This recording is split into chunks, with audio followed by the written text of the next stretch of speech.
Hallelujah. Hallelujah. Ẹ jẹ́ á gbàdúrà. Orúkọ Jésù. Orúkọ Jésù. Orúkọ ńlá Jésù. Ọlọ́run á gbé ọ̀gá fún àkókò ilẹ̀ kan sí. Àyànlógo fún oore ọ̀fẹ́. Ètò fún wa láti tọ̀ ìwọ Ọlọ́run wá. Agbẹ́ fún oore ọ̀fẹ́.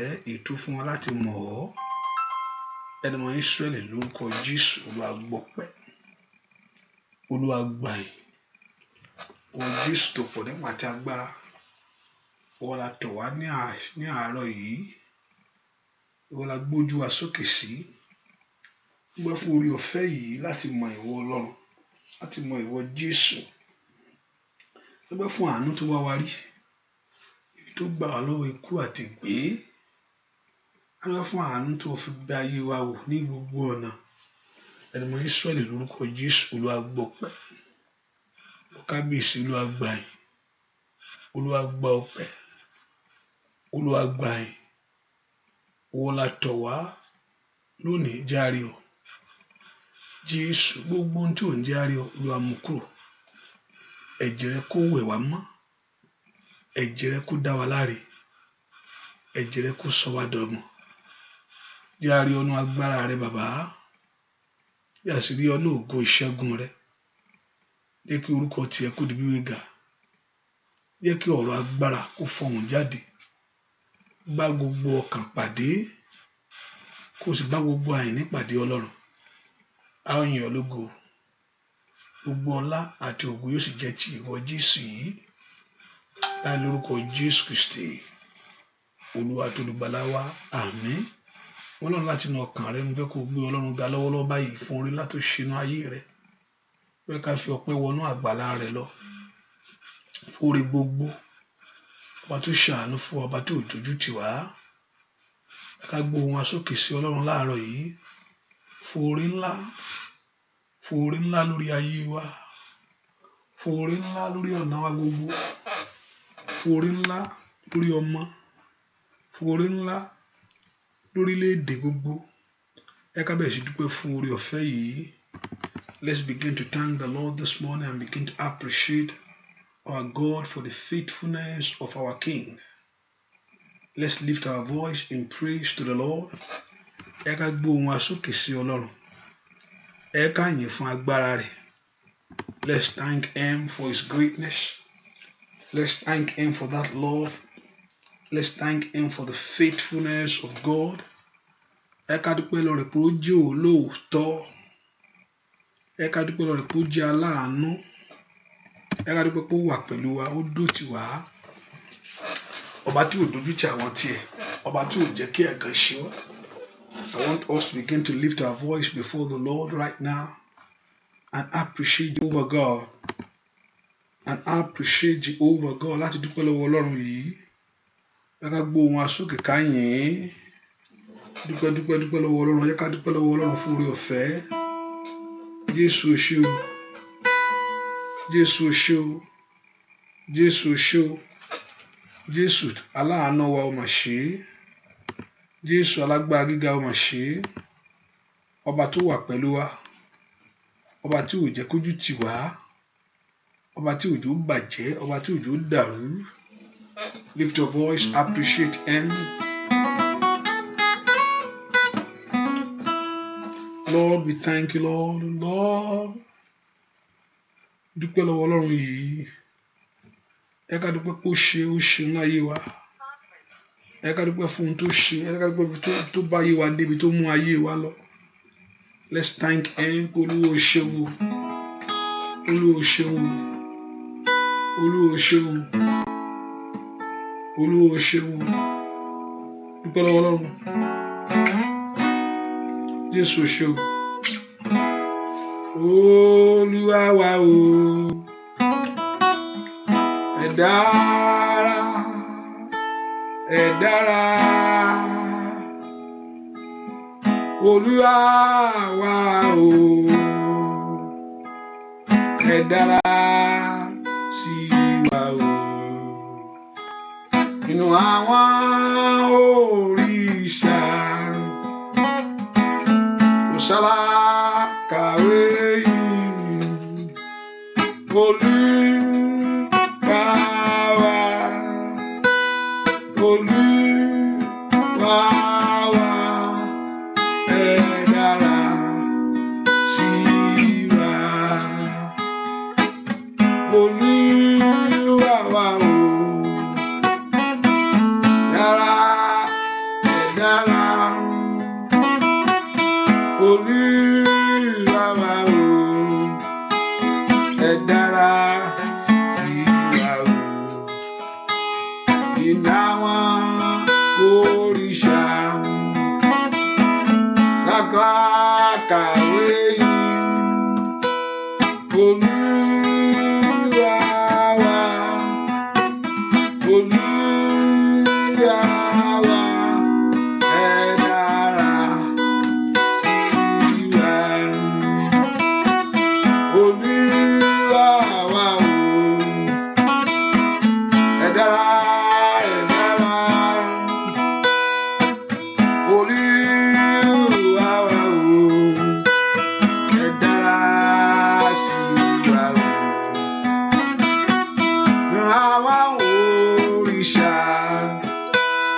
kò sálákàwé rẹ̀. Olúwa wa, Olúwa wa, ẹ dára sí wa. Dúpẹ́ lọ́wọ́ Ọlọ́run ọba tó ṣàánú fún ọ. Let's lift our voice in praise to God. Let's appreciate Him. The Lord has been there for us at all time. Let's give that honor to Him and adoration to His name. Ẹ ká gbé Ọlọ́run ga fún oore ńlá rẹ̀. Ọlọ́run fẹ́ kí hàn kó mọ rírì oore rẹ̀ nínú ayé wa o. Thank Him. Ní gbogbo ọ̀nà ló ti ṣe o. Jésù ṣe o. Dúpẹ́ lọ́wọ́ Ọlọ́run ní gbogbo ọ̀nà láti mú ọpẹ́ wá síwájú ìwọ Ọlọ́run. Fún oore ńlá tó ṣe lọ́wọ́lọ́wọ́ báyìí. Fún ohun tí ó ṣe. Let's lift our voice and give that honor to Him. Jésù ṣe o. Ní gbogbo ọ̀nà ẹ ṣé lórí ọmọ o, lórí aya. Ní gbogbo ọ̀nà ẹ ṣé o. Óyá óyá ní gbogbo ọ̀nà ẹ ṣé. Ní gbogbo ọ̀nà ẹ ṣé o. Ní gbogbo ọ̀nà amọ̀pẹ́ wá. Ní gbogbo ọ̀nà ẹ ṣé o. Óyá dúpẹ́. Ní gbogbo ọ̀nà ẹ ṣé Ẹlẹ́dàá mi. Ní gbogbo ọ̀nà ẹ ṣé o. Ọwọ́ rẹ̀ dà.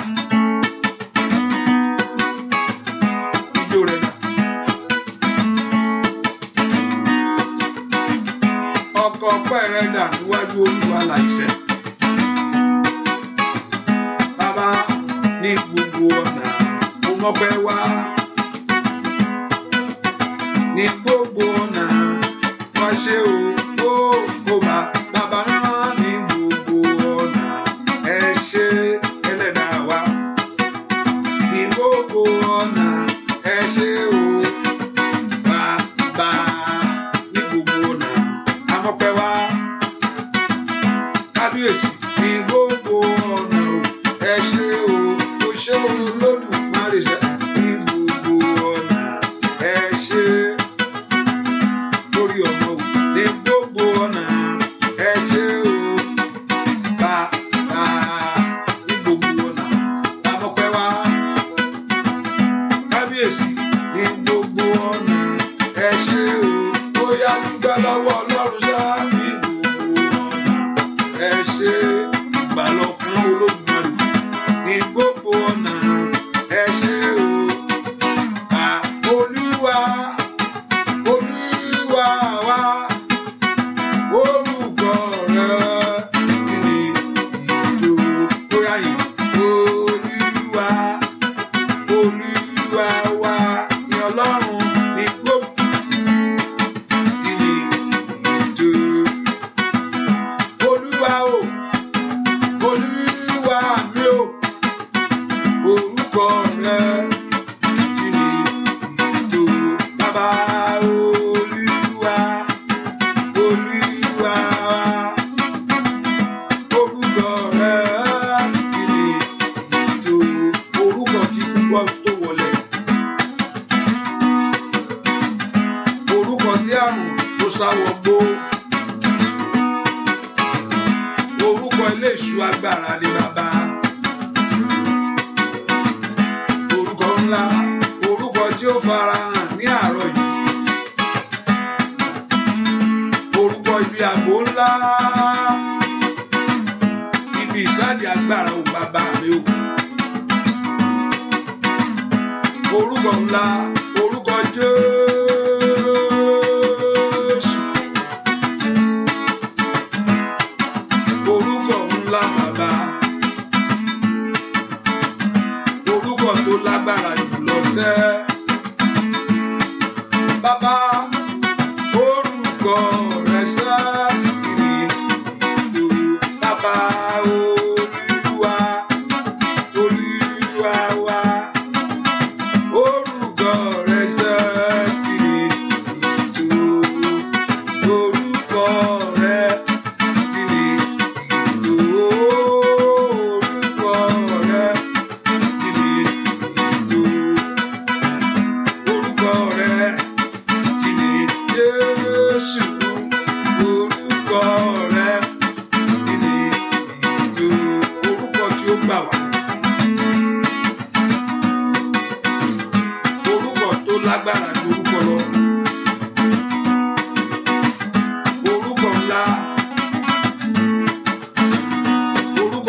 Jésù ni orúkọ tó já gbogbo èdè, orúkọ tó ṣe ìyanu ní àárọ̀ yìí, orúkọ tó ṣe ìyanu láàárọ̀ iṣẹ́. Bàbá orúkọ rẹ̀ sá ìlú bàbá orúkọ rẹ̀ tìlì ìlú orúkọ rẹ̀ sá orúkọ rẹ̀ tìlì ìlú orúkọ rẹ̀ tìlì ìlú. Dúpẹ́ lọ́wọ́ Jésù yìí, orúkọ ńlá yìí tó fún ju gbogbo orúkọ lọ,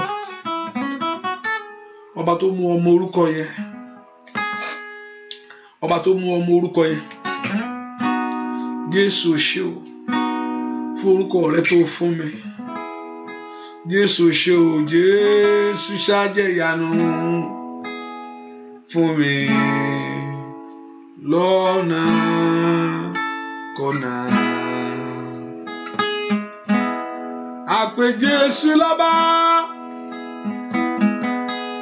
àpè lólúwa,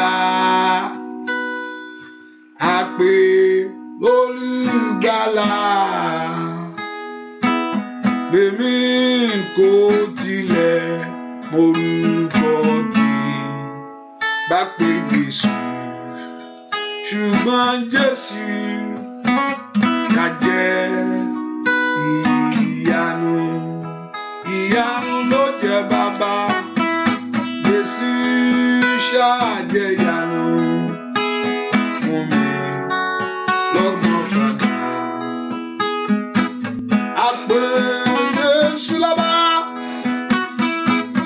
àpè lólúwa, ó àpè lólùgbàlà. Lèmi kò tilẹ̀ Jésù, ṣùgbọ́n Jésù ká jẹ́ ìyanu.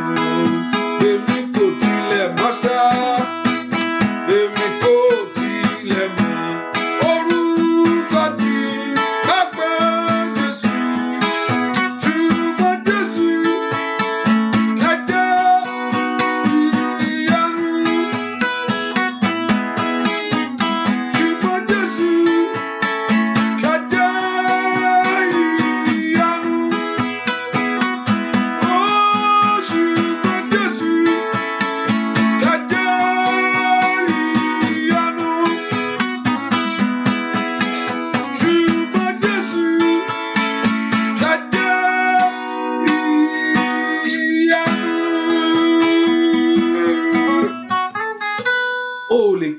kó ló tì kó ló rí bẹ́ẹ̀ pé kò rí bẹ́ẹ̀.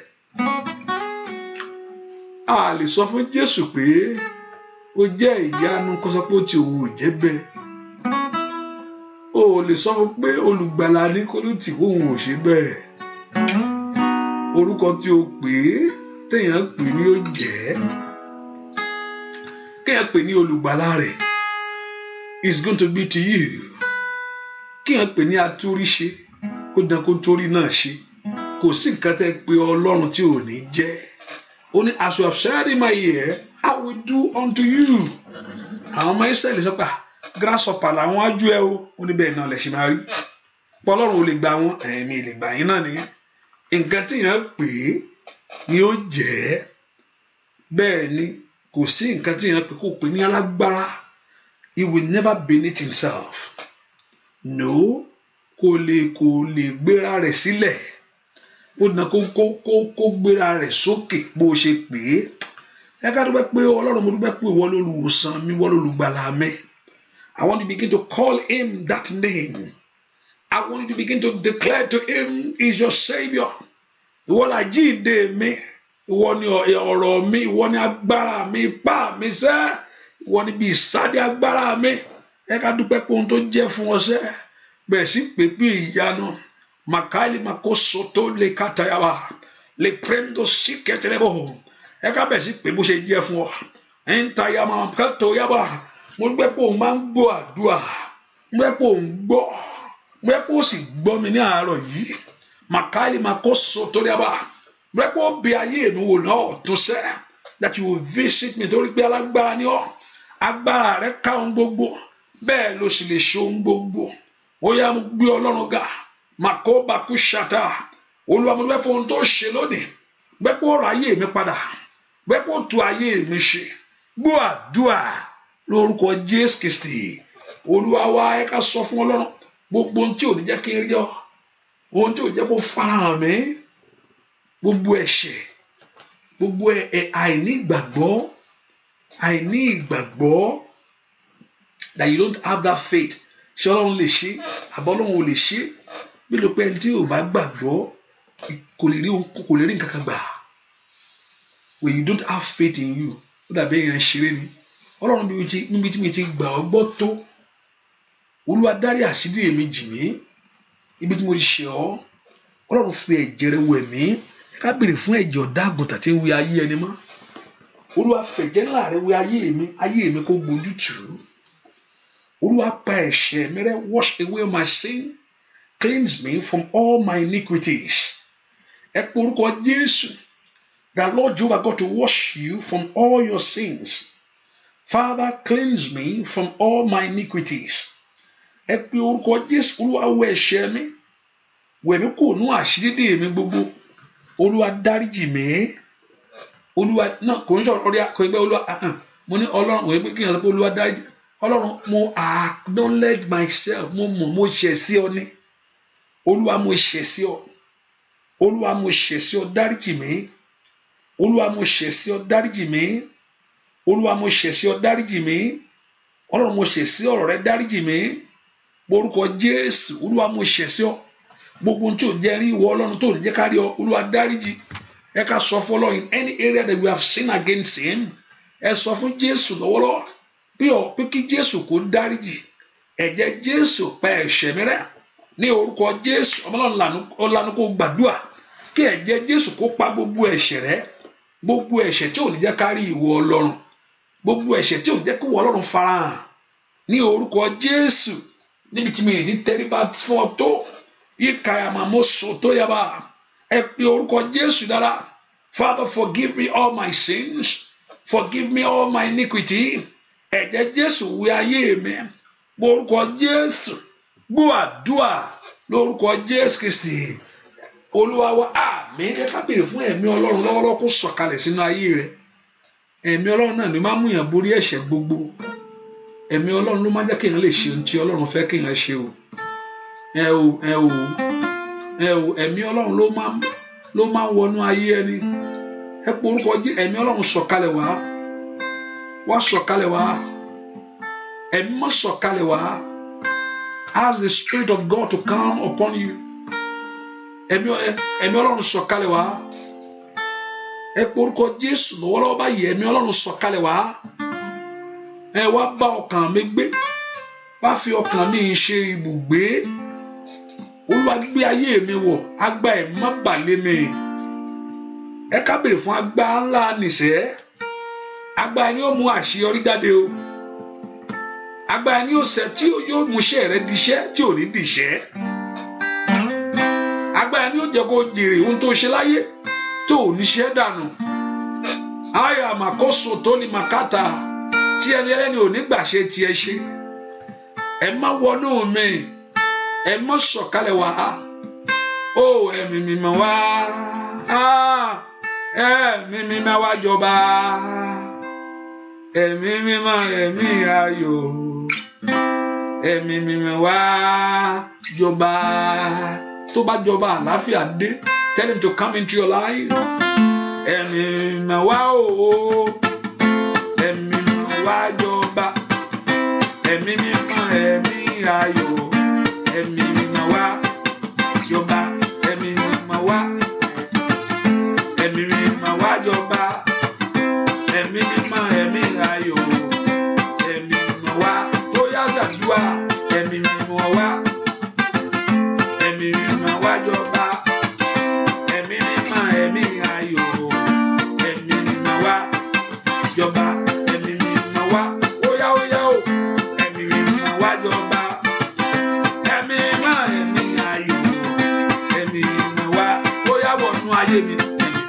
wá, ẹ̀mí mímọ́ wá jọba, ẹ̀mí mímọ́ ẹ̀mí ayọ̀, ẹ̀mí mímọ́ wá, ó yá gbàdúrà, ẹ̀mí mímọ́ wá wọnú wá, ẹ̀mí mímọ́ wá jọba, ẹ̀mí mímọ́ ẹ̀mí ayọ̀, ẹ̀mí mímọ́ wá jọba.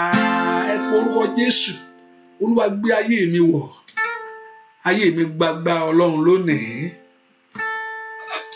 Agbá Ọlọ́run ní já gbogbo èdè, agbá Ọlọ́run ní mú ogun èdè kúrò nínú ayé ẹni.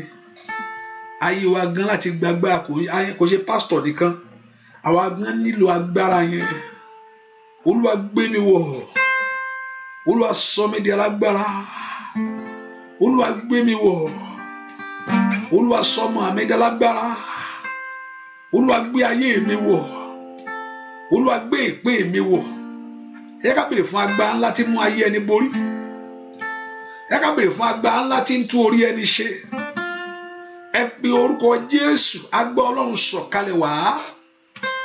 Olúwa kúnnú ọkàn mi lónìí, Olúwa kúnnú ayé mi sẹ́, Olúwa gbé ìpín mi wọ̀. Ayé mi gbàgbà Ọlọ́run, ayé mi gbàgbà Ọlọ́run. Olúwa gbé mi wọ̀. Ẹ ká bèrè láàárọ̀ yìí, gbé ayé mi wọ̀, ayé mi gbàgbára. You need that power to rest on you. Kí ogun tí lé ayé ẹni ká kó padà, kí ọ̀rọ̀ rẹ má bàa já sófo. Ẹnìkan gbàdúrà kó má bàa já sí òfo. Ẹ pe orúkọ Jésù, kí ogun ọ̀tá má bàa borí, kí ọ̀tá má bàa yayọ̀ ìṣẹ́gun. Olúwa gbé ayé mi wọ̀ sẹ́, ayé mi nílò agbára rẹ. Olúwa gbé mi wọ̀, Olúwa gbé mi wọ̀. Gbọ́ àdúrà lórúkọ Jésù Kristi. Olúwa wá, what do you need to receive the power of God? Kí ni mo nílò láti gbàgbára? You don't have to do much. Ọ̀pọ̀ apá mo ṣe èèyàn ṣe gbàgbá Ọlọ́run. You don't have to do much. What you need to do is to open your heart. Pé o nílò rẹ̀. Pé you need it. Ọlọ́run gángan mọ̀ pé èèyàn need agbára yẹn, because there is no way you can survive life. Ìfẹ́ Ọlọ́run ò ṣeé ṣe láì ní agbára Ọlọ́run nínú. Bẹ́ẹ̀ ni o sì lè borí ayé láì ní agbára. Ẹnu kọ́ lèèyàn fi ń sọ̀rọ̀ pé ẹ fi mí lẹ̀, ẹ máa lọ, ẹ fi mí lẹ̀ o, kò ń ṣe ẹnu lọ́ fi ń sọ. Ọ̀rọ̀ àṣẹ ni. Nígbà tí ọ̀rọ̀ ẹ̀mí bá bàlẹ́ ayé ẹni, ló sọ fún ọ̀tá kó fi ọ́ lẹ̀. Nígbà tí wọ́n bá ti di aláṣẹ lẹ́nu, ẹ jù mí lẹ̀, wọ́n jù ọ́ lẹ̀ ni. O nílò agbára yẹn. Olúwa gbé ayé. When you're out, you don't have to do much to receive it. Kò yẹ pé akíni láti ṣe ọba akíni láti. Ọlọ́run gbà máa pé you need it. Just open your heart to receive, and also you have the right purpose, the right motive in you. Eli Mosho, ó rò pé tóun bá gba agbára yẹn pé ó rò pé for a business. Wọ́n sọ pé kó òun àti owó ẹ̀ kó ṣègbé. And until he has the right motive in his heart. Agbára Ọlọ́run ilé ìmúnídìí ẹ pé kó máa fi ṣe business. Ó yàtọ̀ sí nǹkan tó ń lò. Tó bá lè ru agbára yìí, at least owó á dé. If that is the case, but when you open your heart to serve the Lord, to do the will of God, ó dọ̀kọ́ Ọlọ́run kó yànda agbára yẹn fún ọ. Olúwa gbé agbára láwọ̀ mí. Agbára tí ó paná tí ń jó ara mi. Ẹnìkan gbàdúrà mi ṣe ń sọ̀rọ̀ yìí. Agbára tí ó jó tó pa iná ogun yẹn. Agbára ńlá tí ń paná ogun. Ẹnìkan iná ayé ò ní jó ọ. Ẹnìkan iná ayé ò ní jó ọ. Ṣàmì dáadáa, iná ayé ò ní jó ọ. Gbogbo tó tí ń mú ìnira bá ayé ẹni kó parẹ́ pátá. Ọlọ́run gbé agbára láwọ̀ mí. Èyí tí ń mú ọwọ́ ọ̀tá kúrò lọ́wọ́ ayé ẹni. Olúwa gbé agbára ńlá láwọ̀ mí. Èyí tí ó mú mi borí ogun yìí. Olúwa gbé agbára láwọ̀ mí tí ayé mi ó fi ní ìsinmi. Bèè fún agbára yẹn. Agbára ọ̀run wọlé wá. Agbára ńlá ọ̀run wọlé wá. Olúwa gbé ayé ọmọ mi wọ̀. Olúwa gbé ọ̀nà mi wọ̀ sẹ́. Olúwa sọ mí di alágbára. Olúwa sọ mí di alágbára. Kí ìpín rẹ má bàa dànù. Olúwa sọ mí di alágbára. Kí ọ̀tá má bàa yayọ̀ ṣẹ́gun lórí mi o. Olúwa gbé agbára láwọ̀ mí. Agbára tí ń dá ogun padà sórí ogun. Agbára tí ń dá ìpè padà sórí elépè. Ní orúkọ Jésù. Agbára kò ṣeé mú kò ṣeé pa. kò ṣeé fọwọ́ kàn, kò ṣeé wò lójú. Olúwa sọ mí dálágbára, agbára tí ń fi tẹ̀lé ìwọ Ọlọ́run dópin, agbára tí ń fi ní ṣìnà, agbára tí ń fi máa wù ọ́ ní gbogbo ọ̀nà. Ẹ bèrè fún agbára náà, agbára tèmi ó fi gba tèmi. Fàgbára rẹ ṣe tèmi o bàbá, fàgbára rẹ ṣe tèmi.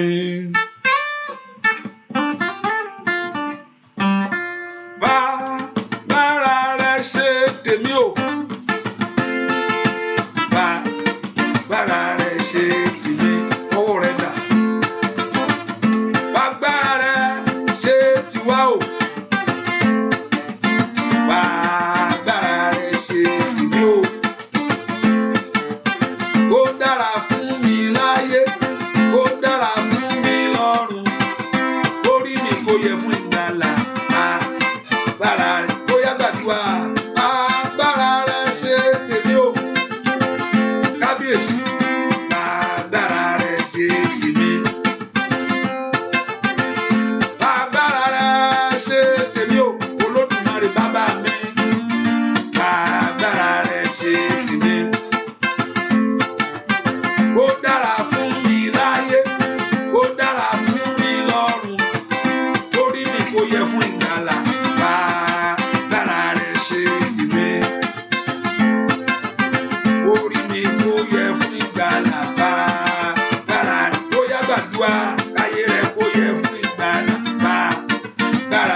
Gbàdúrà fẹ́nìkan lọ́dún méjì sísìn yìí, ó lè dàbẹ́ kó pẹ́. Gbogbo alágbára tó fẹ́ dọ̀nà rẹ rú, ogun ọ̀run kó ṣẹ́gun náà. Àmín. Ṣàmì dáadáa. Ọdún méjì sísìn yìí, ó lè dàbẹ́ kó pẹ́. Ṣùgbọ́n alágbára tó bá dòdò sójú ọ̀nà tó fẹ́ sọ ayé rẹ di kólóbó, lórúkọ Jésù kọ́lọ́run kó dójú tì. Àmín. Ṣàmì dáadáa. Kí Ọlọ́run kó bá gbogbo èèmọ̀ òkùnkùn jẹ́ lórí rẹ lónìí, kí ìṣẹ́gun kó jẹ́ tiẹ̀. Ẹ pọ orúkọ Jésù. Olúwa gbà mí, gbogbo iná ayé Olúwa pa, gbogbo iná ogun Olúwa pa, gbogbo iná ìtìjú Olúwa pa, gbogbo ọwọ́kọ́wọ́ Olúwa mú kó. Olúwa bá ogun ayé mi wí lónìí. Ẹ pọ orúkọ Jésù dáadáa lóru èní tàbí láàárọ̀ yìí. Olúwa bá ogun tí ń jẹ ayé mi wí. Olúwa bá gbogbo ọwọ́ tí ń yọwọ́, gbogbo ọwọ́ tí ń yọ mí lẹ́nu wí. Gbogbo ọwọ́ ajírégbé aṣọ ẹ̀dọ̀fó, gbogbo ọwọ́ ajírégbé abarijẹ́ ayíredànù, gbogbo ọwọ́ tí ò fẹ́ kó rí orí Olúwa, gbogbo ọwọ́ tí ò fẹ́ kí ayọ̀ kún. Ẹ pe orúkọ Jésù. Olúwa bá wí lónìí. Mayili makasa tayaba. Olúwa bá wọ ogun wí. Olúwa bá wá ìdààmú ìwí. Ní orúkọ Jésù, ọwọ́ ajírégbé yìí ní kayamama kaso toliaba. Ọwọ́ tí ò fẹ́ kí n ríre Olúwa, ọwọ́ tí ò fẹ́ kí n rí ìyanu bàbá mi o. Kayili makosa tayaba. Anda ya makushedrebo. Ẹ pe orúkọ Jésù láàárọ̀ yìí. Olúwa bá ọwọ́ ìwí. Olúwa bá ọwọ́ ogun ìwí. Olúwa bá ọwọ́ ìwí. Olúwa bá ọwọ́ ogun ìwí. Ní orúkọ Jésù, ẹ gbàdúrà, ẹ sọ fún Ọlọ́run. Olúwa kó bá ọwọ́ yẹn wí. Ọwọ́ tí ń dààmú ayé mi, ọwọ́ tí ń dààmú ayé ọmọ mi, ọwọ́ tí ń dààmú iṣẹ́ mi, ọwọ́ tí ń dààmú ilé mi, ọwọ́ tí ń dààmú mi iṣẹ́, ọwọ́ tí ń dààmú ọ̀nà mi. Olúwa bá wí. Ọwọ́ ogun tí ń yọ mí lẹ́nu, ọwọ́ ogun tí ò fẹ́ kí n láṣeyọrí oore rẹ̀. Ní orúkọ Jésù, ọwọ́ ogun tó fẹ́ kí tiẹ̀ gbé láyé. Ẹ pọ the Lord rebuke that hand. Ask the Lord to rebuke that hand in your life. Olúwa bá ọwọ́ ìwí. Olúwa bá ọwọ́ ìwí. Ní orúkọ Jésù, ọwọ́ ìwí Olúwa bá wí. Olúwa bá wí. Olúwa bá wí nínú ayé mi.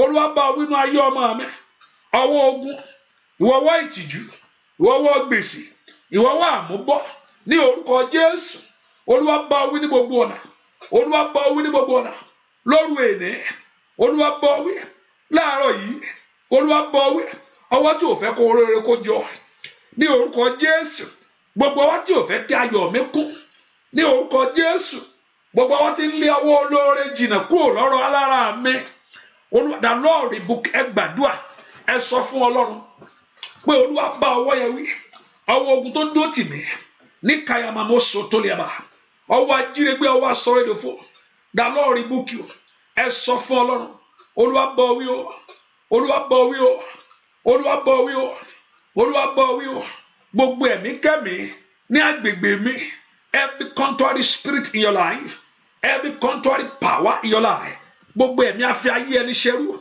adójútì ayé ẹni afẹ̀gànjá ayé ẹni ajírégbé asọ̀rẹ́dọ̀fọ̀ ẹ pe orúkọ Jésù Olúwa bá wí gbogbo ọwọ́ ogun ní orúkọ Jésù gbogbo ọwọ́ ọ̀tá ní orúkọ Jésù èyí tí ń jírégbé èyí tí ò fẹ́ kí ayọ̀ mi kún gbogbo ọwọ́ tí ń dààmú mi ní orúkọ Jésù Olúwa bá wí láàárọ̀ yìí the Lord rebuke you ó yá bá ogun yẹn wí bá ogun ilé yẹn wí bá ogun òde yẹn wí Olúwa bá wí láàárọ̀ yìí o nínú ayé mi sẹ́ ní orúkọ Jésù nínú ayé ọmọ mi ní orúkọ Jésù lórí iṣẹ́ mi Olúwa bá wí Olúwa bá wí ní orúkọ Jésù ẹ gbàdúrà pé kí Ọlọ́run kó bá ọwọ́ yẹn wí ọwọ́ ajírégbé yẹn tí ń bẹnu ayé rẹ o ní orúkọ Jésù ọwọ́ ìdààmú yẹn ọwọ́ tí ò fẹ́ kí yàn ní àkójọ ohun rere àìlè màkàsà táyàbà ọwọ́ tí ò fẹ́ kí ayé ẹni ní àkójọ ohun rere ní orúkọ Jésù ọwọ́ tí ò fẹ́ kí gbàárọ̀ Ọlọ́run ní orúkọ Jésù ọwọ́ afẹ́ ayé ẹni jìyà ọwọ́ afẹ́ ayé ẹni ṣẹrú ní orúkọ Jésù gbogbo ọwọ́ ogun gbogbo ọwọ́ àìsàn ó yá jáde ó yá jáde ó yá jáde gbọ́ àdúà lórúkọ Jésù Kristi Olúwa wá pé Jésù Olúwa bá ogun ayé mi wí ogun ayé mi tí ń túra rẹ̀ mú ogun ayé mi tí ń túra rẹ̀ mú ìgbà wo ló ní ìsinmi Olúwa bá ogun ayé mi wí lónìí ogun ayé ọmọ mi tí ń túra rẹ̀ mú gbogbo ogun tí ò fẹ́ kó dé ibi ìsinmi rẹ gbogbo ogun tí ò fẹ́ kó wọ bí ilẹ̀ lérí rẹ lọ that battle in your life ogun tí ò fẹ́ kó ṣiṣẹ́ tí ò fẹ́ kó tọ́lá ń bẹ̀ tí ò fẹ́ tiẹ̀ kó jẹ́ ń bẹ̀ ogun tí Olúwa bá ogun ìwínú ayé mi ogun ayé mi tí máa ń túra rẹ̀ tó ń túra ẹ̀ mú ogun gbà kan sí kan ogun gbà ìkan sí ìkan òtún ilé òtúwọ̀ kan lọ ẹlòmíràn rò pé ẹni tí bá ti wọlé ọkọ ìsinmi dé ní bá travel màá ríre bàbá ríṣẹ́ yẹn àrí pé ìgbà tó ti ríṣẹ́ yẹn náà nǹkan mi ìlú tún rí ẹ pọ orúkọ Jésù gbogbo ogun tí ń túra ẹ mọ̀ nínú ayé mi o ogun gbà kan sí kan Olúwa bá wí gbogbo alágbá tí ò fẹ́ kí n ní gbogbo ipá àti agbára tí ò fẹ́ kí n ní ìsinmi Olúwa bá wí nínú ayé mi o gbogbo alágbá tí ò fẹ́ fi ìsinmi fún ọkàn rẹ lórí ọmọ tí ò fẹ́ fi ìsinmi fún ayé rẹ lórí ọkọ gbogbo tí ò fẹ́ fi ìsinmi fún ní orúkọ Jésù makaya makasata Olúwa bá wí lóru èní o the Lord rebuke lóru èní Olúwa bá wí nínú ayé mi ní orúkọ Jésù Olúwa bá wí nínú ọ̀nà mi gbogbo ní orúkọ Jésù Olúwa bá wí nínú ayé mi bá ogun náà wí ask the Lord to rebuke that battle. Enough of struggle, enough of this failure. Ìjákulẹ̀ yìí tó gẹ́, ogun àgàn yìí ó tó gẹ́. Olúwa bá wí, Olúwa bá wí, Olúwa bá wí, Olúwa bá wí gbọ́ àdúà lórúkọ Jésù Kristi. Olúwa wá gbogbo ipá àtàgbára. Gbogbo ipá àtàgbára lọ́wọ́ rẹ ló wà o Ọlọ́run lókè. Gbogbo ipá o àtàgbára gbogbo ipá àtàgbára gbogbo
ipá o àtàgbára gbogbo ipasẹ̀ gbogbo ipá àtàgbára gbogbo ipá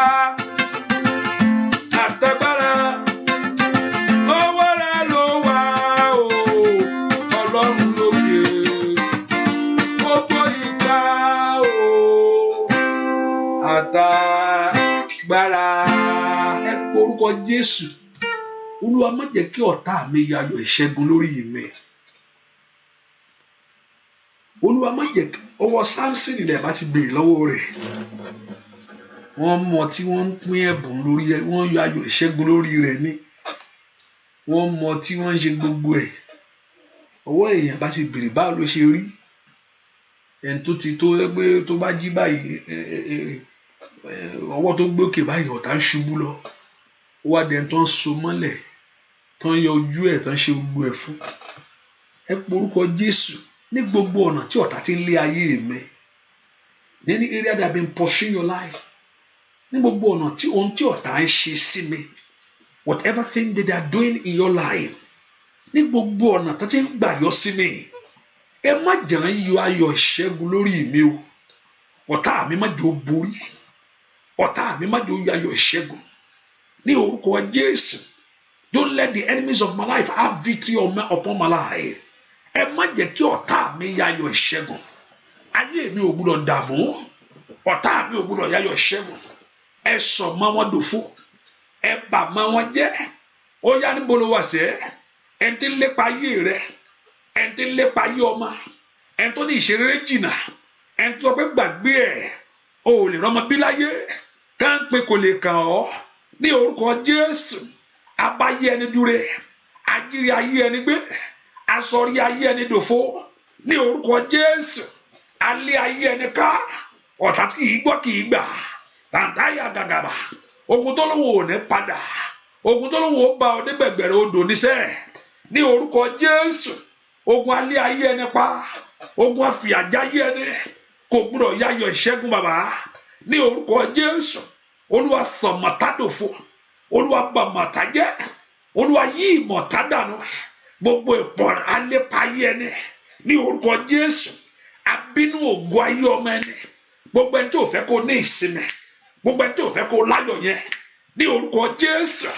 Olúwa spájẹ́ yáyọ̀ ìṣẹ́gun. Olúwa sọ̀mọ̀dòfo. Olúwa bàmọ̀ wọn jẹ́. Ní orúkọ Jésù. Gbogbo ogun adọ̀nà ẹni rú. Ní orúkọ Jésù. Gbogbo ogun ajírí ayé ẹni gbé. Ní orúkọ Jésù. Gbogbo ogun tí ò fẹ́ kí n ṣe ohun tó yẹ kí n ṣe. Gbogbo ogun tí ò fẹ́ kí n ní ohun tó yẹ kí n ní láyé. Ní orúkọ Jésù. Gbogbo ogun tí ò fẹ́ kó wà bí tó yẹ kó wà. Ní orúkọ Jésù. Gbogbo ogun tó ní ẹkún ni. Ní orúkọ Jésù. Olúwa sọ́dòfo lónìí. Lóru èní ni. Lóru èní ni bàbá. Lóru èní ni bàbá. Lóru èní ni bàbá. Ẹ yí mọ̀ ọ̀tá dànù. Lóru èní ni bàbá. Ẹ sọ̀mọ̀ tádòfo. Lóru èní ni bàbá. Ẹ mú gbogbo ọwọ́ kọ́ kúrò. Lóru èní ni bàbá. Ní orúkọ Jésù. Ìkàyàmọ̀ kàtàyàwá. Ní orúkọ Jésù. Gbogbo ọwọ́ ogun. Gbogbo ọwọ́ ọ̀tá. Ní orúkọ dúà. Lórúkọ Jésù Kristi. Olúwa wa ẹ pé orúkọ Jésù. Ẹni máa Ísírẹ́lì. Ẹ mú ayé mi lu àlùyọ yìí. I hope you are listening to me. If you are listening to me, say amen. Gbogbo ẹni tó gbọ́ mi ẹ sọ pé àmín. Ẹ sọ pé àmín. Ẹ pé orúkọ Jésù. Ẹ mú ayé mi lu àlùyọ yìí. Ẹ mú mi lu àlùyọ. Gbogbo adínilọ́wọ́ ẹ kú níwájú mi. Ogun adínilọ́wọ́. Ogun adínilọ́wọ́. That battle that is blocking your blessing. Ẹ mú ayé ọmọ mi lu àlùyọ yìí. That Lord God of heaven to make a way out for your life. Nínú ọdún yìí, ẹ jẹ́ kí n lu àlùyọ. And you must come through. Ogun adínilọ́wọ́ ẹ parẹ́.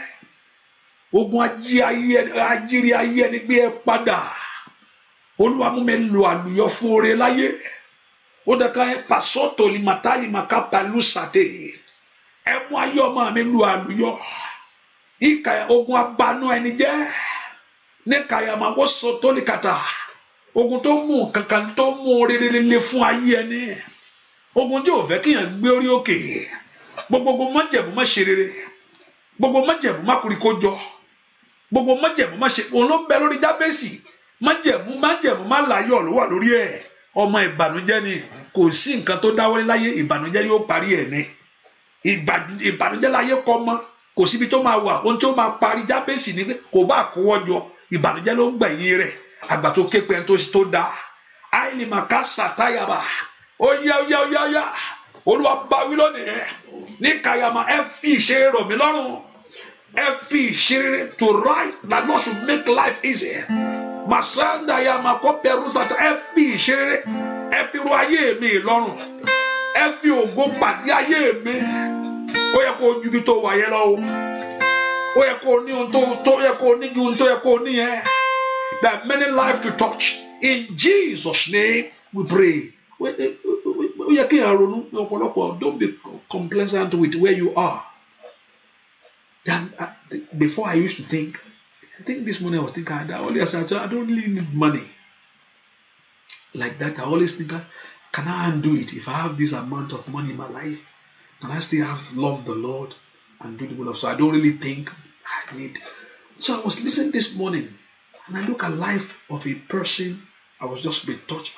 There are many things to do. There are many lives to touch. I was just thinking, most of me need it, but you need it. Why am I saying this? You need nǹkan yẹn. Ó yẹ kí ayé ẹni ju bẹ̀yẹn lọ. Ẹni tó yẹ kó fẹ́ràn, ẹni tó máa ràn yàn lọ́wọ́ gangan láti dìde. Bẹ́ẹ̀ ni, ẹni tó máa fàyàn dìde gangan láti wà lókè. Kò ń ṣe ẹni tó máa fàyàn sókè gangan wà lẹ̀. Ó yẹ kó ronú ju bó ṣe wà, ó yẹ kó ju bí tó yẹ kó. My own point that there are many lives to impart. It's not about yourself. Kí n wọṣọ, kí n jẹun, kí n gun mọ́tò. Ìyẹn kọ́. Life is more than that. You must have impact. It's the life that you touch. It's a face that you put smile upon your face. Ayé tó fọwọ́ kàn. The life that you touch. When you put mọ́ ẹnìkan, it's not about your children alone. Kíyàn gan kú kò mọ ibi tó máa wà. Kíyàn gan kú kò mọ ibi tó kọ́ ọdún wà. Bẹ́ẹ̀ni, it's the life you touch. Ayé tìyàn tó that you have impact in their life. There are many things to do. There are many lives to touch. There are many people that has a need that you can make an impact. Ayé ìwọ tó sì fẹ́ ṣiṣẹ́ yẹn, ìwọ ayé ẹ̀ gan láti dìde. Kò yẹ tó ń tọrọ ògì náà lọ́fẹ́. Ayé ẹ̀ gan láti dìde. Olúwa, ó dá mi má bànújẹ́ o. Olúwa, ó dá mi má bànújẹ́. Èṣù ló ṣe kà o. Olúwa bá mi yọ ìyà ṣẹ́. Olúwa, ó dá mi má bànújẹ́. Óyá o. Olúwa, ó dá mi má bànújẹ́. Lóòótọ́ ni èṣù ló ṣe kà o. Olúwa bá mi yọ ìyà. Gbogbo ọwọ́ ayé kó padà gbọ́ ọ̀rọ̀ rẹ sẹ́. Gbogbo bí wọ́n bá dì sí Ọlọ́run kò tú. Abínú ayé ẹni o tó padà sẹ́. Gbogbo ọwọ́ kó jáde lórí ọ̀rọ̀ rẹ ni. Àìní màsáìdà. Gbogbo ọwọ́ tí òògùn tó ń múra rẹ̀ mú. Ọwọ́ má ṣe eré o, ọmọ má dìde. Ọlọ́run kó bá wí lórúkọ Jésù. Ọlọ́run kó bá wí ogun ayé rẹ ni. Ọlọ́run kó là gbogbo ogun náà. Bàbá Olúwa, ó dá mi má bànújẹ́, ó kọ̀ ilé mọ́ mi. Olúwa, ó dá mi má bànújẹ́. Èṣù ló ṣe kà o. Olúwa bá mi yọ ìyà ṣá. Olúwa, ó dá mi má bànújẹ́. Gbàdúrà. Olúwa, ó dá mi má bànújẹ́. Bàbá o, èṣù ló ṣe kà o. Olúwa bá mi yọ ìyà. Èṣù ló ṣe kà o. Olúwa bá, ó yá pé Jésù. Èṣù ló ṣe kà o. Olúwa, àìmọ̀ sọ̀dà. Gbàdúrà. Èṣù ló ṣe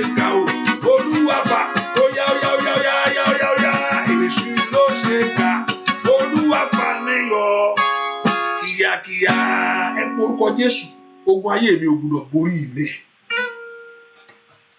ọ̀tá mi ò gbọdọ̀ yọ̀ mí. Mẹ́kọ̀ ó gbàdúrà, ẹnìkan gbàdúrà ohun tí mò ń wòye o. Ogun ayé mi ò gbọdọ̀ borí mi, ọ̀tá mi ò gbọdọ̀ yọ̀ mí. Ọ̀pọ̀lọpọ̀ lógun ayé rẹ̀ borí rẹ̀, ọ̀tá rẹ̀ yọ̀ ọ́. Pé àdébò a ti bá tiẹ̀ jẹ́ kó lè ṣe nǹkan kan mọ́. Tó sì mọ̀dọ̀ Ọlọ́run wọ́n ti bá tiẹ̀ jẹ́ pátá o. Kò sì lè ṣe nǹkan kan mọ́ láyé ẹ̀. Òótọ́ ni mo sọ. Tí ò bá sátọ̀ Ọlọ́run lọ, lákòókò tó yẹ kó sátọ̀ Ọlọ́run, wọ́n ti bá tiẹ̀ jẹ́ pátá. Ẹ pe orúkọ Jésù, ogun ayé mi ò gbọdọ̀ borí mi, ọ̀tá mi ò gbọdọ̀ yọ̀ mí. Ogun àrọ́mọbí mi ò gbọdọ̀ borí mi yìí. Ogun àìrọ́kọ mi ò gbọdọ̀ borí mi. Ogun àìríṣẹ́ṣe mi ò gbọdọ̀ borí. Ogun àìsàn yìí kò gbọdọ̀ borí mi. Ogun májẹ̀mú má ṣe rere yìí, tẹ́pẹ́ ohun tó mọ̀ ayé ò jẹ́ kó máa yọ̀ láyé rẹ̀. O tí ì rí nǹkan tó dùn ẹ́ lórí, ẹnìkan wọn bá wí o. Káàdì máa ṣáìdà. Ogun tí o tó fi rí ìdùnnú, ẹnìkan gbàdúrà sẹ́, ogun tó jẹ́ kó rí ohun ìdùnnú tó jó nǹkan tí a tiẹ̀ ò tí ì ní ayọ̀ bí Jábésì ni nǹkan kan kò dùnnú rí, ohun tó ń rí ni ìbànújẹ́. Kó bẹ̀rẹ̀ bísínẹ́sì wọ́n jẹrun mọ́ lọ́wọ́ ni ìbànújẹ́ ni ó gbẹ̀yìn rẹ̀. Kó ló ń fẹ́ kó padà wá, ìbànújẹ́ ló ta ń gbẹ̀yìn ọ̀nà rẹ̀. Àgbà tí Ọlọ́run yí ìpín rẹ̀ padà. Ogun tí ò jẹ́ kí n rí ìdùnnú, ogun ayé mi ò gbọdọ̀ borí mi. Olúwa mú ìdààmú mi kúrò. Ọmọláńlá lanu kó gbàdúrà. Làkàìlì máa kó parusata. Ogun ayé mi ò gbọdọ̀ borí mi. Ní orúkọ Jésù. Ogun ayé mi ò gbọdọ̀ borí mi. Ẹ pe orúkọ Jésù. Don't let my battle rejoice over me. Ogun ayé ọmọ mi ò gbọdọ̀ borí ọmọ mi o. Ọ̀tá mi ò gbọdọ̀ yayọ̀ ìṣẹ́gun lórí mi.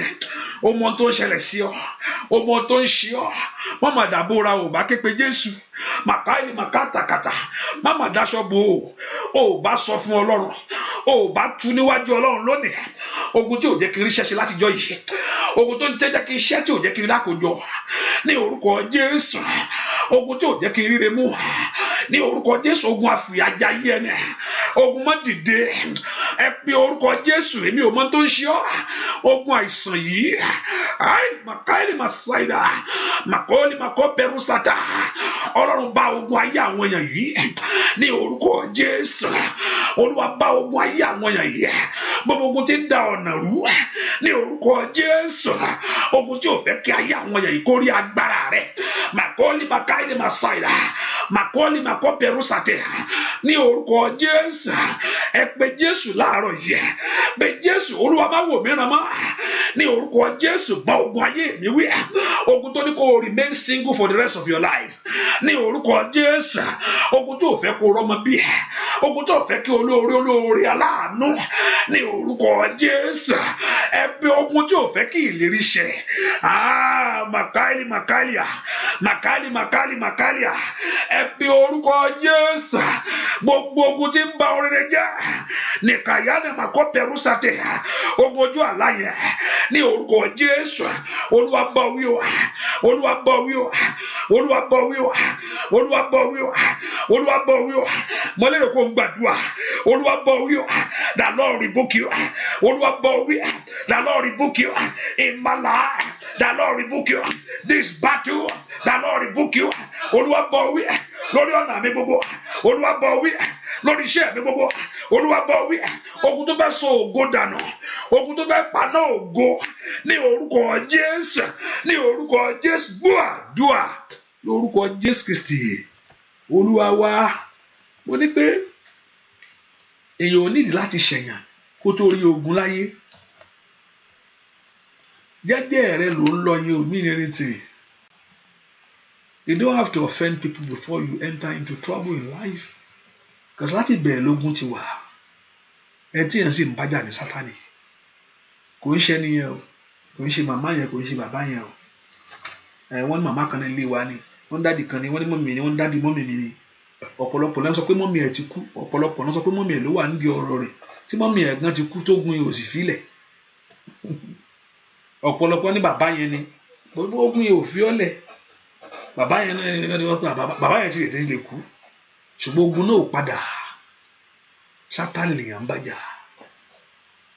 Sátánì lèèyàn bá ẹnìyẹn volunteer ni ìyẹn kọ lòmí bó ṣe ń sọ pé kọlọ́run lòun fògo ẹlòmínà ń fi ara ẹ̀ jì fún Sátánì á lò á tún dọ̀npẹ́ á tún wẹ́ lòmíì hallelujah ó ní èèyàn ní láti ṣẹ̀yàn ìṣeré rẹ̀ gan ló ń bí wọ́n nú pé o sọ pé o fẹ́ ṣàṣeyọrí yẹn ló ń bí wọ́n nú bẹ́ẹ̀ ni àìṣeyọrí tó o fẹ́ ṣe yẹn gan ló ń bí wọ́n nú pé àwọn ò fẹ́ kó o láṣeyọrí yẹn gan ló ń bí wọ́n nú òṣè wọ́n ò bú wọn ò bẹ́ẹ̀ nìkan ṣe jẹ́jẹ́ ló ń lọ jẹ́jẹ́ rẹ̀ gan ló ń bí wọ́n nú pé àníṣe gbogbo ogun adáwóré nù mọ́ ayé ẹni lọ́wọ́ ọ̀rọ̀ bá ogun ìwí ẹ jẹ́ kí ìdààmú mi lórí nǹkan báyìí kó dópin let my trouble come to an end ìwé yẹn o ti ń wá ìwé yẹn láti jọ yìí o ti ń wá ìwé yẹn arákùnrin kan pè níjọ́ kan ìwé tó ọdún tó ti ń wá ìwé kò sí lè tí o ti apply fún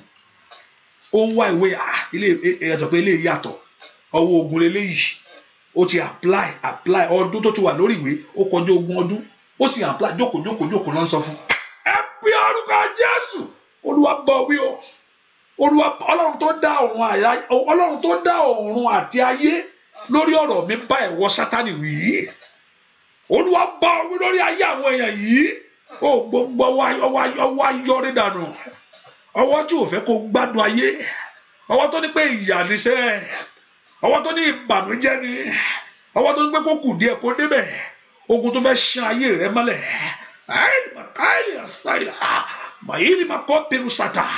ogun arán ayé ẹni sínú bojì olùmọ̀kọ́ sátà ìlìmọ̀káìtàtà àránsí Sátánì ogun èpè ní orúkọ Jésù ogun àyájọ́ ogun àkìnkan mẹ́ni ogun àdàbí ní orúkọ Jésù lónìí Olúwa tẹrí ẹ̀bánú ayé mi ọwọ́ ogun padà Olúwa gbà mí tọmọtọmọ ogun yóò gbúdọ̀ borí mi o Olúwa gbà mí tọmọtọmọ ogun yóò gbúdọ̀ borí mi o Olúwa gbà mí tọmọtọmọ ogun yóò gbúdọ̀ borí mi o Olúwa gbà mí tọmọtọmọ ogun yóò gbúdọ̀ borí ilé mi o Olúwa gbà mí tọmọtọmọ orúkọ Jésù gbà mí ni ó gbà mí ni ó gbà mí ni ó gbà mí ni aṣọ tó di níbàyọ gba àwọn èèyàn yìí bàbá Olúwa gbà kólúwa kó gbà yẹn kólúwa kó gbà yín lọ́wọ́ ogun yẹn ní orúkọ Jésù ogun mọ́ṣẹ́rẹ́rẹ́ ní orúkọ Jésù ogun àdàmú ayé ẹni ní orúkọ Jésù ogun tí ò fẹ́ kí ìlérí ṣẹ ní orúkọ Jésù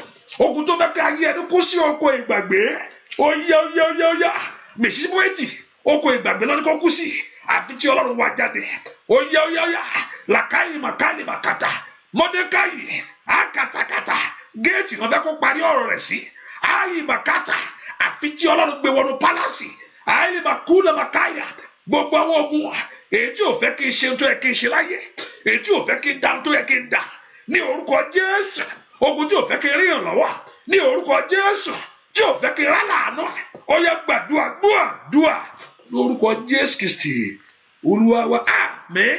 Mo ní economy of our nations economy ìyá Áfíríkà ló tún jẹ́ pé ogun wa tún wá yàtọ̀ ogun jogun lọ ogun ó máa ń jogun lọ ẹlòmíì wàá gbé ogun ayé wa ẹlòmíì wọ́n ń fún ní ìfàárùn kò ń ṣe ìfàárùn ojú àlá ẹlòmíì wọ́n ti gbé wọ́n ṣe ń fọ́ ẹlòmíì létí lójú àlá ń ṣe fọ́ ẹlòmíì lójúkorojú náà ń fún ní káfà hallelujah lọ́wọ́ náà ẹlòmíì wà dé ẹlòmíì àmì àkàràmì lára ẹ ojúkorojú kò yẹ pé bóyá lára lójú àlá ni ogun jogun lọ ìjájújà lọ o ní láti borí tiẹ̀ ogun tí bàbá ò sì bá borí tí ìyá ò borí ó dandan kó wá sórí ọmọ o tí Sátánì náà gbọ́n ìwọ náà kì í lọ síbi tí ò ní rìn bàbá ti máa yàn lẹ́rú á fi máa mú wọn lẹ́rú lọ ní ìwọ ni láti jára rẹ gbà àṣemọ́dà àṣì ìjọ láti gbàdúrà kó borí nǹkan tó ń ṣe ọ́ nù kó gun mọ́ dogun ìran hallelujah kí tiẹ̀ má yàtọ̀ láàrin ẹbí ó yẹ pé tèmi ló wá yàtọ̀ ńbẹ ogun tó ní pé kétì ẹ yàtọ̀ ogun tó fẹ́ dójú tì ọ́ ní orúkọ Jésù ọ̀run Jésù tó sátọ̀ kó gbà ọ́ àmín ṣàmì dáadáa mo ní Jésù tó sátọ̀ kó gbà ọ́. Oh, thank you, my daddy. Thank you, my daddy.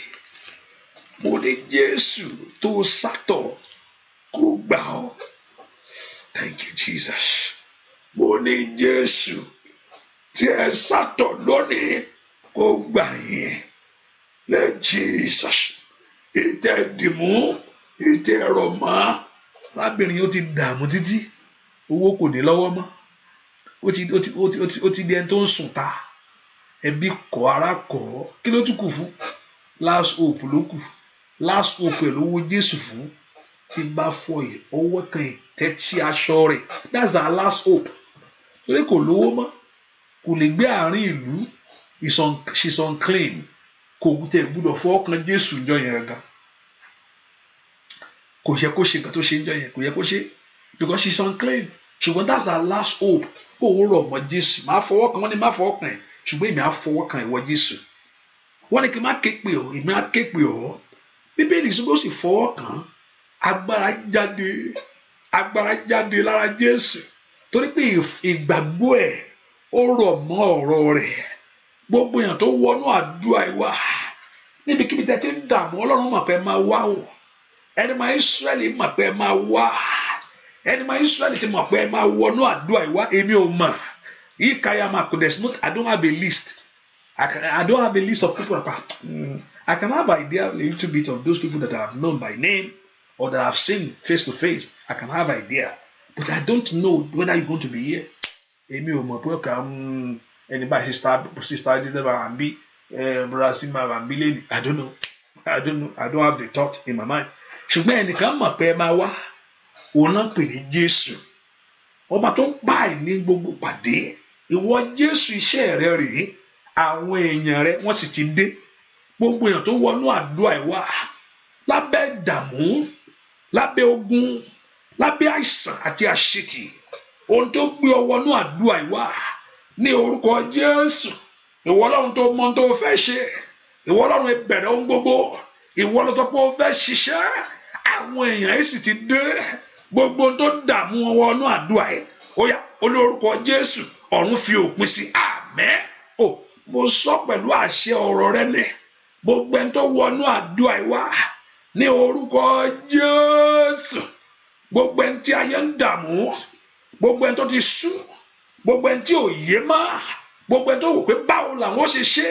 Níbo làwọn ó gbégbà. Ta ló ràn mí lọ́wọ́. Ètò wọnú àdúrà ìwà. Ìwà agbára ńlá tó jáde sí abẹ́ obìnrin orísun ẹ̀jẹ̀ yẹn tó sì gba ìwòsàn lọ́gán torí ìyanu.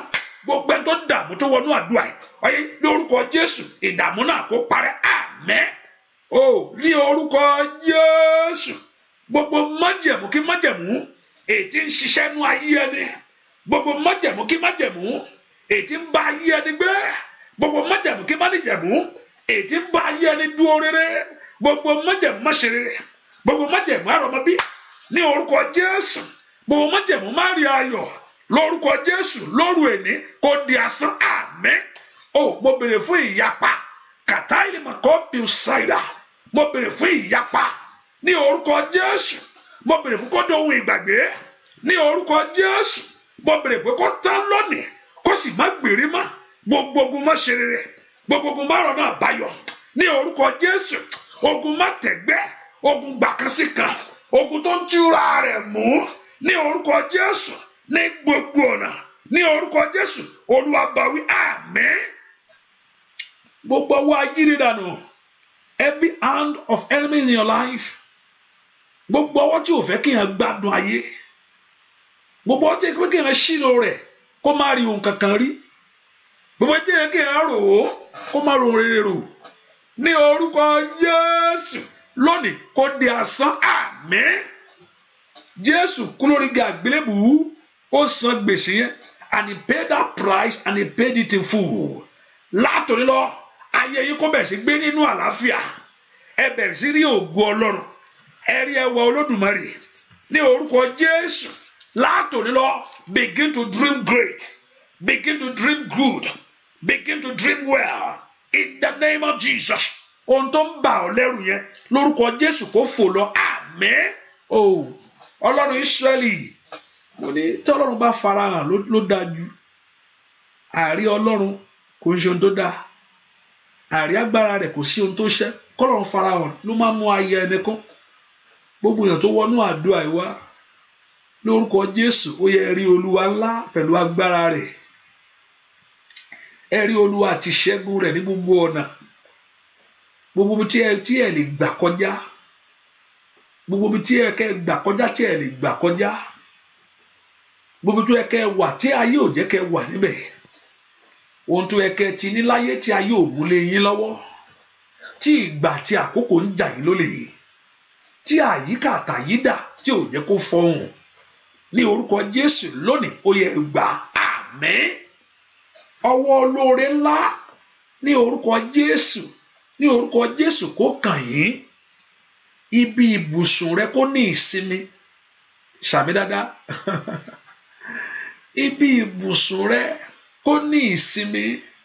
Ò ní lálàkàlà mọ́, ìrankíran bàjẹ́, ètekéte di asán o. Gbogbo alágbára tí ayé bá bẹ̀ lọ́wọ́ ẹ̀ nítorí tiẹ̀, gbogbo òrìṣà kórìṣà tó fọ̀rọ̀ rẹ lọ fún, ètí ń yọ ayé rẹ lẹ́nu, ní orúkọ Jésù ìwọ ogun àránsí, ní orúkọ Jésù kó padà, lóru èní kó padà, gbogbo èjì ayé kó padà, gbogbo ọwọ́kọ́wọ́ kó padà, gbogbo ìmọ̀kímọ̀ kó padà, gbogbo ète òkùnkùn kó padà. Ẹ gba ìtúsílẹ̀, ẹ gba ìtúsílẹ̀. Ó kàtá ẹ̀jẹ̀ Jésù rà yín padà. Ogun yóò ní jogun tí ogun yìí kò ní jogun tiẹ̀. Kọ́lọ́run kó dá ogun yìí padà fórí ológun. Ó ní ẹni tó gbẹ́ kòtò ní ó forí ara rẹ̀ gbé. Kòtò tí ayé gbẹ́ kó ṣubú sí, kòkò táyé gbẹ́ fún ọ kí o jì sí. Ní orúkọ Jésù mo ní kàn jì síbẹ̀. Ó yẹ ẹ rí Olúwa kẹ̀sì rí agbára rẹ̀, ẹ rí Olúwa kẹ̀sì rí ìṣẹ́gun rẹ̀, ẹ rí Olúwa kẹ̀sì rí ìdáǹdè rẹ̀, ẹ rí Olúwa kẹ̀sì rí agbára rẹ̀, ẹ rí Olúwa kẹ̀sì rí ìṣẹ́gun rẹ̀, ẹ rí Olúwa kẹ̀sì rí ìdáǹdè rẹ̀. Ọ̀rọ̀ yín kó já sí ọpẹ́ o, kó já sáyọ̀. Ẹ ti bá Ọlọ́run sọ̀rọ̀ láàárọ̀ yìí pé kó ṣe oore ńlá fún yín, oore náà ní kẹ́ rí. Ẹ ti bá Ọlọ́run sọ̀rọ̀ láàárọ̀ yìí pé kó gbọ́ àdúrà yín, kó ṣe àánú Ọlọ́run ní kẹ́ rí. Ẹ ti fọ̀rọ̀ yín lọ Ọlọ́run lórúkọ Jésù kó lójú, kó sì gba ojútùú, kí àlàáfíà kó jẹ́ titi yín. Ẹ ní ṣe àìsàn ò ní ṣe ọ́ ní orúkọ Jésù. Ní kàyàmákàtà ẹ̀mí gígùn ló fi tẹ Ọlọ́run, ó sì fi ayọ̀ ìgbàlà hàn ọ́ ní orúkọ Jésù.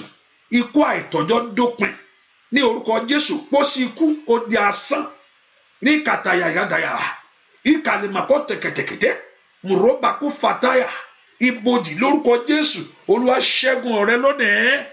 Ẹ gba ìyè Ọlọ́run, ẹ gba ìyè Olúwa. Bẹ́ẹ̀ ni ó sì rí o. Ìpàdé náà yóò já sí rere. Bẹ́ẹ̀ ni ó sì rí láì lórúkọ Jésù Kristi Olúwa wa. Àmín, àmín, àmín lórúkọ Jésù. Hallelujah. Ó yẹ bẹ̀rù tẹ́ fẹ́ lọ́wọ́ Ọlọ́run kíákíá. Ẹ kàn sọ fún Ọlọ́run pé Ọlọ́run, ohun tèmi fi wọnú àdúrà ẹ wá rí o. Pásítọ̀ yóò ti sọ tèmi fún mi o, ṣùgbọ́n èmi sọ tèmi fún ìwọ Ọlọ́run. Tell God what you need. Èmi ò mọ̀, but mo mọ̀ pé ẹnìkan ní ó mọ̀ tó sì lè ṣe. Òun náà ni kẹ́ ẹ sọ fún, ẹ béèrè, ẹni tí ń béèrè ní rí gbà. Ask the Lord for what you need. Ask the Lord for what. Ẹ béèrè lọ́wọ́ Ọlọ́run tẹ́ fẹ́. Ẹ béèrè Ọlọ́run, ask the Lord for what you need. Bẹ́ẹ̀ ṣe sọ yẹ kó rí bẹ́ẹ̀ o. Ọ̀run kó ṣe fún yín bẹ́ẹ̀ yẹn bẹ́ẹ̀ ṣe sọ. Bẹ́ẹ̀ ṣe pèlédè yẹn lórúkọ Jésù, ọ̀run kó gbọ́ bẹ́ẹ̀.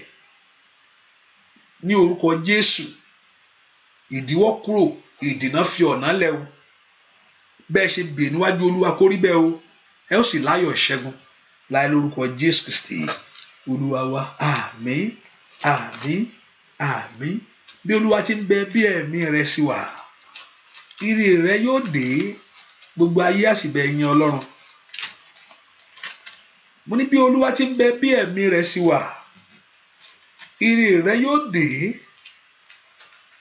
gbogbo ayé á sì bẹ yìn Ọlọ́run.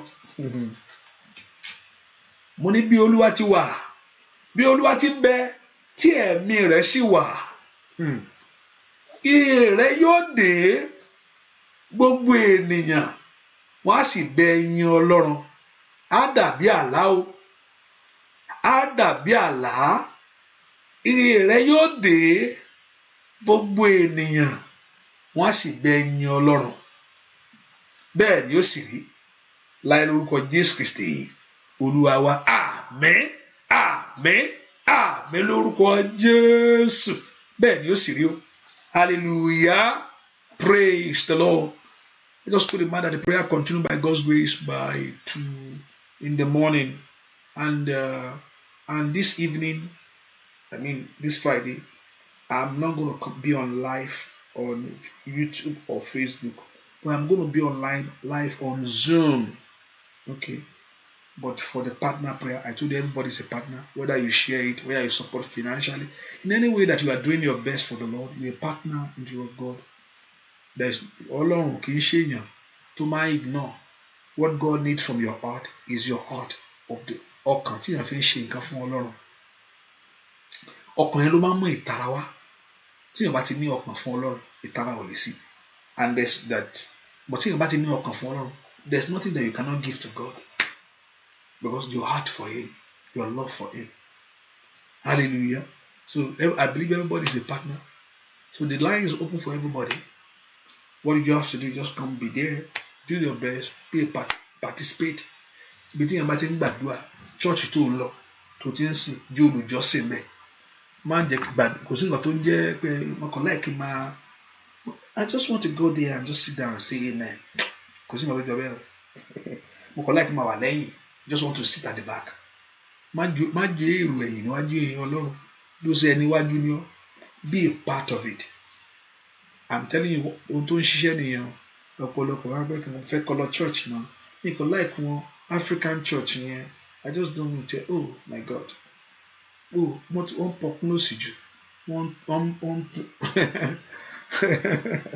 There's no perfect church. Remember that. Okay. So, but you must be a part of it. Things of God. That's how you show your love for God. Yes. So I believe everybody's a partner. So the line is open by God's grace this evening by 5. And I know that Lord God will help us in Jesus' name. So, and let me just give you that is the Zoom line. Now just be and get the oil. And also I mentioned that we're going to pray upon oil. And I'll be saying it, but I will set it. I have not yet set a date on it. So probably take a fasting and prayer with it. Let's see how it's going to work. And I believe God Almighty will do great things for us in Jesus' name. So, but this is the Zoom line. So you join by 5 p.m. So instead of 5 today, but it's going to be on Zoom. So the Lord Jehovah God will do me, the Lord Jehovah God will bless you and do great things for you in Jesus' name. Gbàdúrà lórúkọ Jésù. Mo lè má pè yín láti pé thank you very much, but mo pé Ọlọ́run Ísírẹ́lì tí ẹ ṣe ohun gbogbo fún Ọlọ́run Ísírẹ́lì lórúkọ Jésù yóò bùkún ọ̀nà yín. Gbogbo ẹ̀yin tẹ́ ẹ̀ ń ṣe àwọn ohun tẹ́ ẹ̀ ń ṣe ẹni máa Ísírẹ́lì lórúkọ èmi ò lè san orí Ọlọ́run ni kó san kí gbogbo kọ́kàn yín báyìí kẹ́ ẹ rí àánú Ọlọ́run ní gbogbo ọ̀nà yín lórí ọmọ lórí ìran ìbùkún ìran. Oh, thank you my daddy. Ìbùkún ìran ìbùkún àjẹ ìjẹtán ètí ń lé òṣì dànù ètí ń mú ìyà tán pátápátá. Ìbùkún kan wà kò ṣe ìbùkún bàbá nìkan pé bàbá ti lọ owó ti lọ ìgbà tí máa yẹn kú gbogbo owó máa yẹn perish máa yẹn kò ń ṣe ìbùkún ìran náà. Ìbùkún ìran àwọn míì ń jẹ́ dùn nílùú Amẹ́ríkà. Ìbùkún ìran bàbá wọn lónìí bàbá wọn lónìí ọmọ sì jẹ́ dùn ìbùkún ìran nù àjẹ ìjẹtán orí nù. Ìbùkún tí ń bẹ nínú ìran o ògo tí ń bá ìran kalẹ̀ ní orúkọ Jésù mo ní kí orí ọ̀fẹ́ yẹn kó yọ̀ǹda fún yín. Àmín. Sàmì dáadáa. Ìbùkún ìran pé ní ìran yìí ògo bẹ̀rẹ̀. Ìbùkún ìran ní orúkọ Jésù ó yẹ gbà. Àmín. Oh, thank you my daddy. Mo ṣe múlẹ̀ ọlọ́wọ́ lórúkọ Jésù kó bọ́ ọ kalẹ̀. Àmín. Ohun tó fún ọ yìí kó wá di mímọ̀ fún ìwọ láti sísìn lọ. Ohun tó gbé dání látòní lọ yìí o lórúkọ Jésù kó di mímọ̀. Èyí tí èèyàn bá gbé nǹkan lọ́wọ́ èèyàn á mọ̀ pé nǹkan báyìí ní bá yé mi gbé. Ẹni tó ń bó sì gbé ó mọ̀ bó sì bá òun gbé. ẹni tó wà ní ìbùkún mọ̀ pé ìbùkún bá ọ gbé. Ire Olúwa tó Olúwa múlé ọ lọ́wọ́ lórúkọ Jésù mo ní kó di mímọ̀. Afẹ́fẹ́ òdì òde fẹnà, ó di ìbùkún ìran fún ọ, ó di ayọ̀ ìran, tọmọtọmọ ni, àrọmọdọ́mọ ní orúkọ Jésù. Ó bá ilé yín gbé. Májẹ̀mú Olúwa yìí lórí yín lórúkọ Jésù. Kàyílì màkọ́ pàrọ́sàtẹ̀ kò ní bàjẹ́, bẹ́ẹ̀ ni ó sì rí láì lórúkọ Jésù Kristi Olúwa wa. Àmín, àmín, àmín lórúkọ Jésù. Hallelujah. Praise the Lord. Thank you for being here. God bless you. See you in the morning by 6 a.m. God bless you. Bye-bye.